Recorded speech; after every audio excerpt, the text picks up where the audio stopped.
السلام علیکم۔ آج کی ویڈیو میں ہم علم بیان کو دیکھیں گے کہ علم بیان کیا چیز ہے، اس کا تعارف دیکھیں گے مکمل طور پر، اور پھر اس کی اقسام پہ بھی جو ہے روشنی ڈالیں گے۔ ویسے علم بیان جو ہے 9th اور 10th کے جو ہے پیپر کے لیے خاص طور پہ بہت عام ہے۔ اب خاص طور پہ MCQs وغیرہ اس میں سے بہت زیادہ آتے ہیں علم بیان سے اور علم بدیع سے، اسی طرح مختلف انداز بیان۔ تو اس کے لیے جو ہے مختلف ویڈیوز بنائی ہوئی ہیں، ڈسکرپشن میں آپ کو جو ہے ہر ایک کے بارے میں جو آپ کو ویڈیو مل جائے گی۔ تو آج جو ہے ہم علم بیان کو جو ہے سٹارٹ کریں گے۔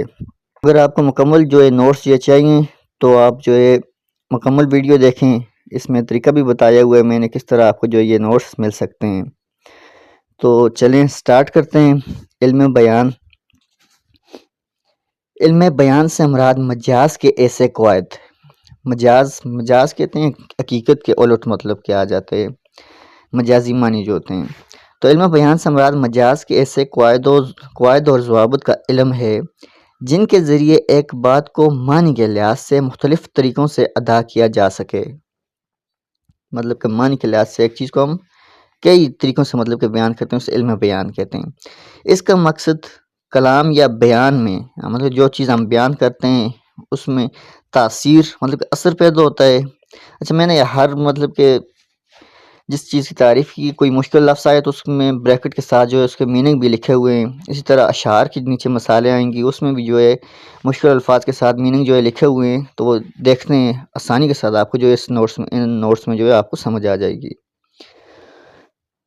بیان میں تاثیر یعنی اثر اور اسلوب میں ندرت مطلب کہ انوکھا، نیا، نادر چیز کو کہتے ہیں ندرت، مطلب خوبصورتی پیدا ہو جاتی ہے، ندرت پیدا کرنا ہے۔ اچھا، پھر ایک اور طریقے سے اس کی تعریف ہم دیکھتے ہیں مکمل طور پر علم بیان کیا چیز ہے۔ علم بیان کے معنی واضح کرنا اور روشن کرنا کے ہیں۔ یہ کسی بھی تحریر کی نگارش مطلب کہ خوبصورت بنانا ہوتا ہے، نگارش میں خاص اہمیت رکھتی ہے۔ اس علم کی بدولت کوئی بھی تحریر فساد کے معنی آ جاتے ہیں، لفظی خوش بیانی یا پرکشش انداز بیان کو کہتے ہیں فساد۔ اور بلاغت کے معنی بن جاتے ہیں معنوی حسن بیانی، یہ بھی خوبصورتی کے لیے مطلب کیا ہوتا ہے۔ فساد اور بلاغت کی عکاسی بھی کرتی ہے۔ اس کی 4 عام اقسام ہیں۔ تو علم بیان کی 4 اقسام ہوتی ہیں، مطلب کہ ایک اس میں جو ہے ہم ایک کسی چیز کو 4 طریقوں سے مطلب کہ بیان کرتے ہیں۔ پھر آگے ان کی ذیلی اقسام بھی ہیں، وہ بھی دیکھیں گے، لیکن علم بیان کی جو اقسام آ جاتی ہیں 4 اقسام، جن کے آگے مزید درجہ بندی کی گئی ہے 4 اقسام، تو یہ آ جاتی ہیں تشبیہ، استعارہ، کنایہ، مجاز مرسل شامل ہیں۔ تو یہ اس کی جو ہے علم بیان کی اقسام ہیں۔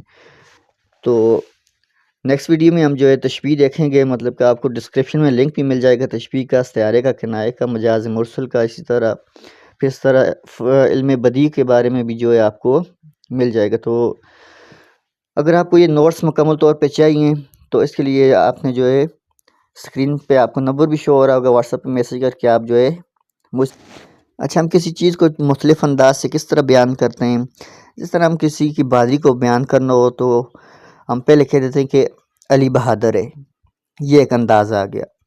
پھر دوسرا انداز آ جاتا ہے، مطلب کہ ہم اسی کو کسی اور الفاظ میں بیان کرتے ہیں کہ علی شیر کی طرح بہادر ہے، تو یہ تشبیہ آ گئی، مطلب کہ علم بیان کی ایک پہلی قسم آ گئی، تشبیہ، اس طرح بیان کر دیا۔ پھر تیسری جو آ جاتی ہے استعارہ، ہم استعمال کر دیتے ہیں کہ ماں نے کہا میرا شیر آ گیا، تو یہ مطلب کہ ڈائریکٹ ماں نے اپنے بچے کے لیے مطلب کہ شیر کا لفظ ادھار لے کر بیان کر دیا اس طرح۔ تو یہ مطلب کہ مختلف انداز، مطلب کہ ہم نے ایک بات کو 3 انداز سے مطلب کہ بیان کیے۔ پہلے کہا علی بہادر ہے، پھر کہا علی شیر کی طرح بہادر ہے، پھر کہا ماں نے کہا میرا شیر آ گیا۔ تو یہ بیان کرنے کا جو طریقہ آ جاتا ہے یہ علم بیان کہلاتا ہے، مطلب کہ اس سے خوبصورتی پیدا ہوتی ہے کلام میں اور ندرت پیدا ہوتی ہے۔ شکریہ۔